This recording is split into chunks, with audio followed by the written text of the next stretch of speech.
Welcome to the Learning About Dogs podcast with Laurence and Frances McCormack, and introducing her new collie puppy, Nika.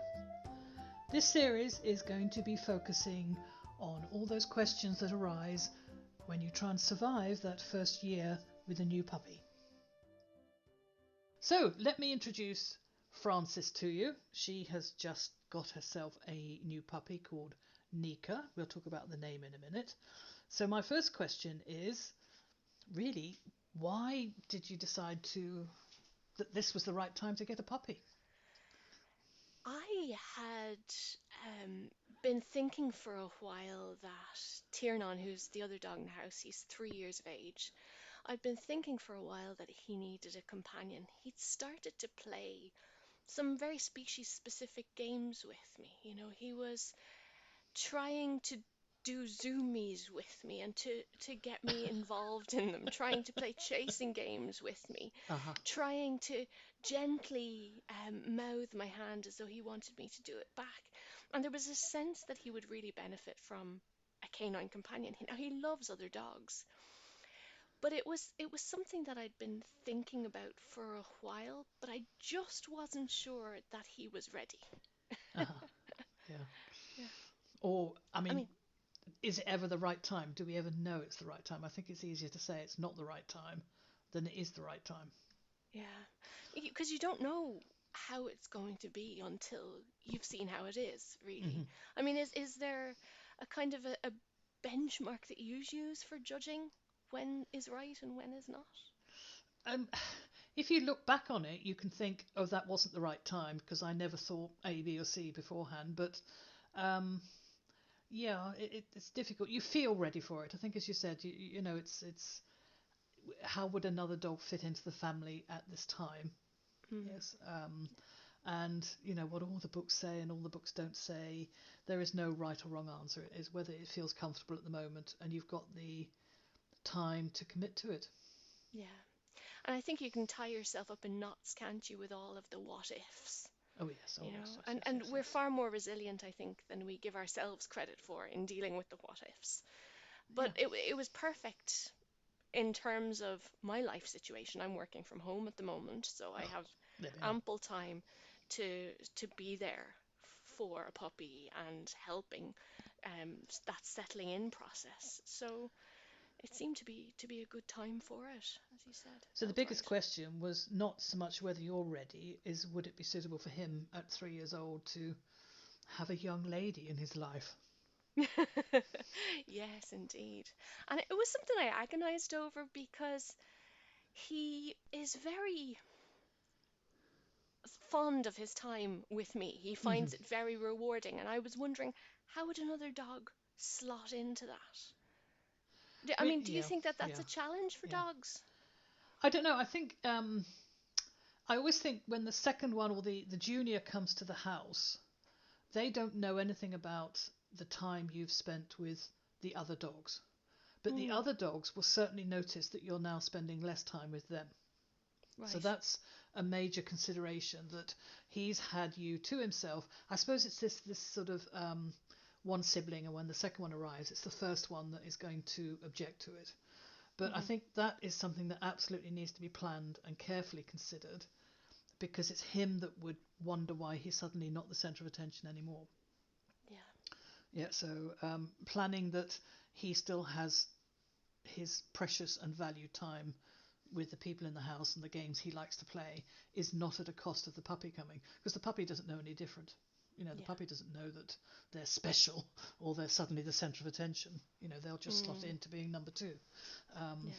but I do think we need to, you know, when you bring another dog in, it is for the other dog, it's not for us. The minute our attention goes to number two dog at the cost of number one, we're in trouble. You know, it's unfair to number one dog. How do you mean for the other dog rather than for us? What does that look like? Well, often when the puppy comes, everybody wants to start doing things with the puppy, um, not realizing that this is a playmate for the other dog in the house. So Mm, the relationship between the two dogs is going to be much, much, much stronger than the relationship you will have with either of the dogs. It cannot right. be any different. And I think to try and say, oh, I must bond with this puppy alone, um, no, the puppy will bond with your other dog, and that is the normal, healthy relationship that you would expect. So, in other words, it's his sister, his Mm. playmate, and you will have time to do stuff with her as well. So his Right. priority is for him to have, as you said, games that he can play with her that he can't play with you. And I Yeah. think when we take it on that basis, she would develop a better relationship with you after having confidence to have a relationship with him, as it Okay, I is. can Yeah, see that. yeah. We tend to put ourselves very much at the center of the picture, don't we? I Oh, mean, yes, one of yes, the yes. things that I remember you telling me off for very gently was that I was concerned that he was going to be jealous. Yes, And I remember you saying that's a human construct. Can you yes, explain a bit about yes, that? yes.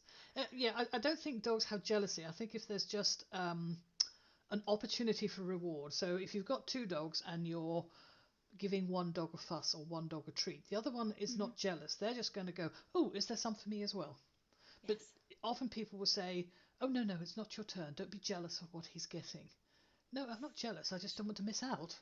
So Hmm. dogs very much have this FOMO, fear of missing out, Yeah. which looks like they're envious or jealous of what the other dog's getting. But no, no, no. It's there's just opportunity. Whoa, I'm in too. Yes. And Hmm. in actual fact, that's a technique that you will certainly want to use. So she'll be down the garden digging a hole somewhere, and you'll suddenly start doing things with Tierna, and she's going to go, oh, I'm not missing out on that. And that's the best recall you're going to get. Oh my goodness, I'm going to write that one down immediately. Fear of missing out Smart. is such a strong. Hang on, he's getting something I'm not. Ooh, ooh, Yeah. ooh. Yeah, and she'll be there. We all know that feeling, don't we? We know it ourselves. We see two of our friends over having a really engaging conversation about something. We want to be there and find out what's Yes, going on. yes, it's a I natural imagine it's no response. Yes, difference. yeah, Yeah. yeah. Cool. Okay, so we have the right time, and Hmm. so where did she come from, and why did you choose her? She was a rescue dog, so I'm involved with a rescue over here, and they had several litters of Over puppies here from all. being Oh, sorry, Ireland. West Coast Yeah, there. Yep. over here in the west coast of Ireland. And they had several litters of puppies, and I had been inquiring around to see what kinds of dogs there were, what kinds of breeds, what their situations were. I didn't want another dog from a very difficult rescue case. So Tiernan was from a hoarding case and had, I think he had a lot of struggles as a Yeah, result of yeah, that. And so I wanted a dog who wouldn't require the same amount of attention and nurturing from that perspective, yeah, yeah. so that he would still have his time and his games and so on.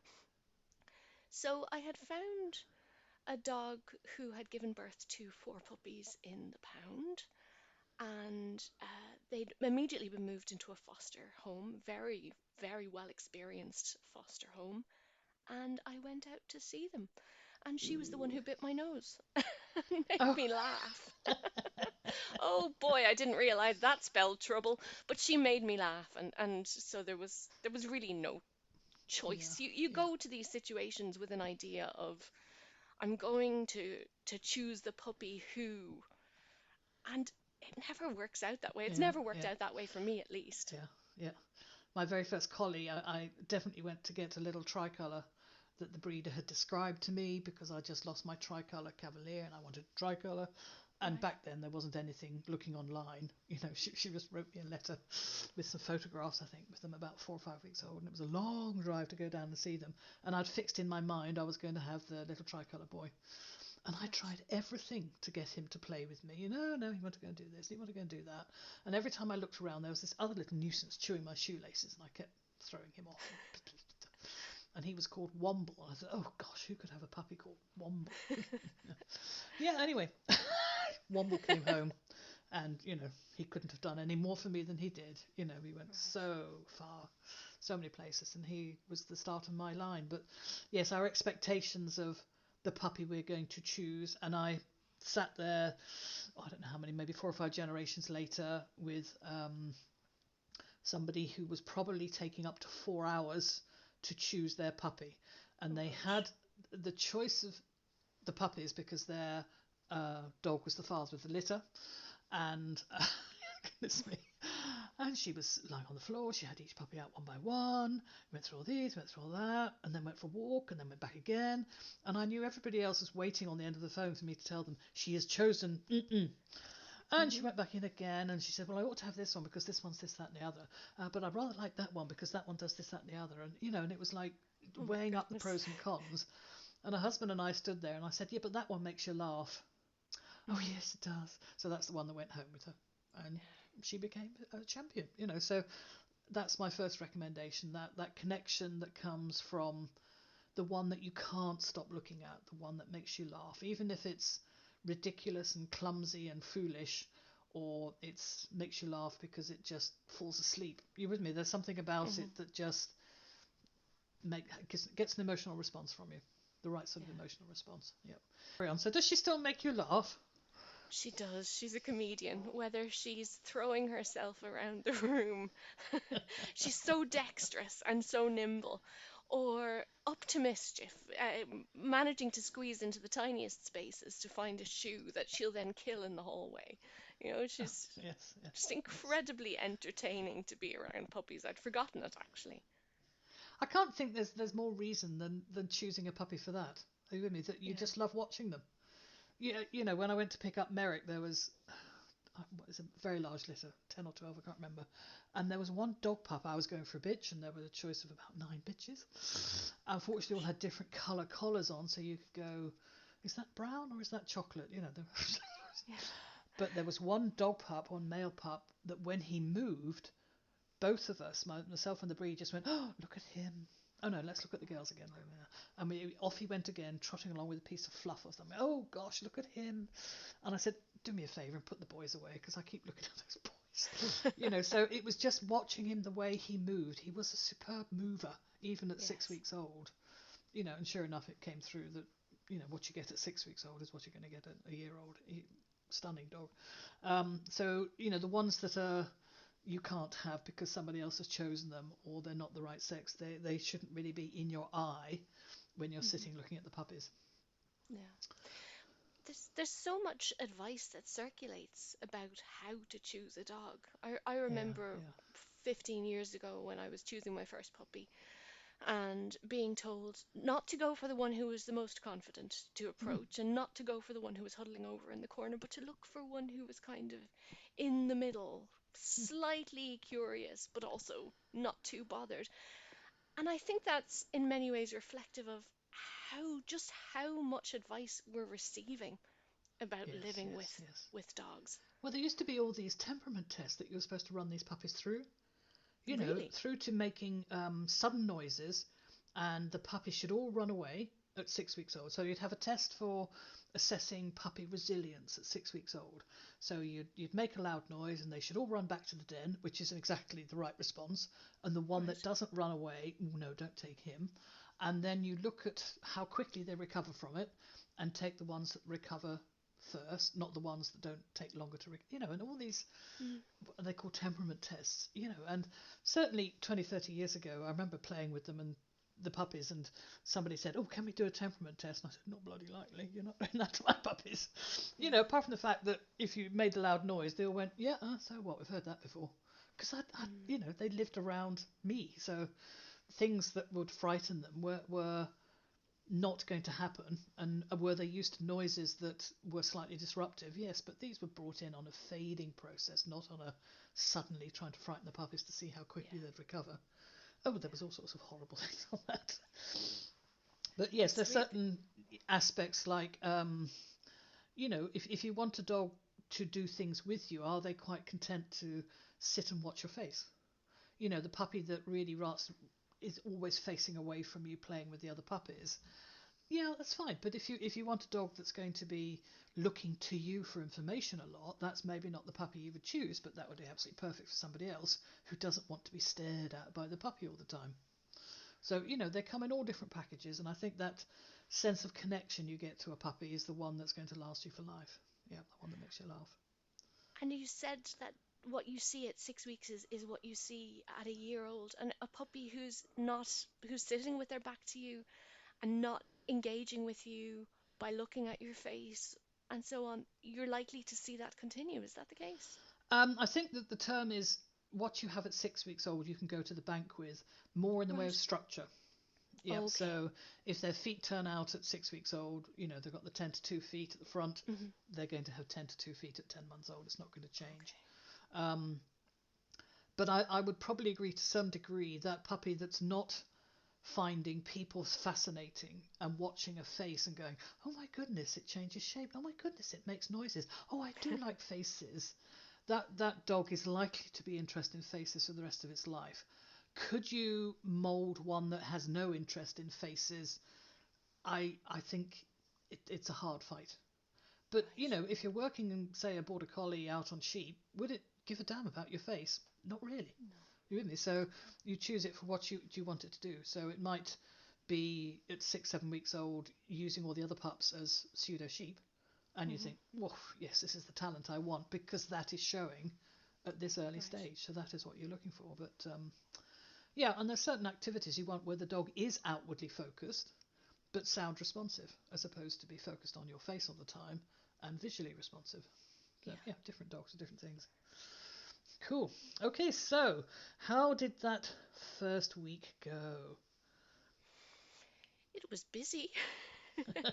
I'd forgotten how much was involved Okay, let's stop there in. for a minute. That's long enough. Sorry, I'm going to make that second question. Put a little marker there. Um, okay, so before she came home, had you chosen her name, or were you going to wait to see who she was going to be? Oh, I had chosen her name, absolutely, and her name was Blauheen, meaning There we little go. flower. Another one of those instances of where my expectations were just blown out of the water. And I'd actually chosen another dog from the photos, believe it or not. Oh right, She yeah. was structurally very nice looking, she was good, solid. She had um, a really nice shape to her. Tiernan is slightly cowhocked, so I was looking for a dog who would have a slightly better structure in terms of health and longevity. Uh-huh. And this particular dog had appealed to me from the photos. But and that dog unfortunately was called Sweetie, which was Ooh, a name that was definitely going to have to be yes, changed as yes, far as I was concerned. yes. If only because that's one of my nicknames for tea and it would get very confusing. But when I met this little one and decided that she was definitely the one who was coming home with us, she was already called Nika. And Oh right, so it was right. just such a pretty name and it Yeah, rolled off yeah, the tongue. yeah. So there it was. And some names just suit them. Yes. Merrick was Merrill. I was going to call her to start with, and I thought, Right. no, no, she's not. So her nickname's Mick. Um, Okay. yes, there's certain names that are not that dog. Yes, and you can have a Yes. short list, and you don't know till you get them home. But we did have a little border collies once, and we named them after different beers. So there Really? was, oh, well, but some of them were called Stella, and there was Right. Artois, and there was Flowers, and those three kept their names. The people that took them couldn't think of any other names for them, and I was so embarrassed. So after that, I learnt to use utterly ridiculous names, and I think then we did sound systems, and so one was called Pi, and one Right. was called Sony, and they were both called Pi and Sony for the rest of their lives. So, far better than have the one with the white collar on the back that goes all the way around. With the border Mm. collies, at least you've got different personalities with each of them, and you can call them different things. And then we had a litter that was named after states in America, and Alaska was Alaska for 16 years. My goodness. California, Arkansas, so yes. So trying to find something that people will never use that name, and they did. There's some sort of, again, connection that they made in their mind that is that who that dog is. That's who that dog is. Yeah, and it's a strong influence, that name, because when you think about choosing a pup, the name is one of the pleasures of selecting a new pup, finding a Mm, word that's mm. going to be associated with this dog for the rest of their life. It's such a rewarding thing. So to actually say, no, this is the name that they've already come with. This is the name that they're going to be known by for the rest of their life. Yes, It, yes, it's quite a yes, powerful one. yes, yes, yeah. And also, I mean, how many of us have been christened one thing but called another? Yes. Even we don't get it right, do we? Fanny. No. I can never forgive you for that one. Okay, so I think we'll leave it at there for that then. Thank you for listening. We shall be following Nika's first year through the podcasts. If you would like to learn more, please have a wander around our website, learningaboutdogs.com. We have many articles and lots of courses that you can explore. We also have Facebook pages, which is Kay Laurence and Learning About Dogs. So if you have any questions on first year topics or anything else you'd like us to focus on, please use the Facebook pages and ask. See you next time.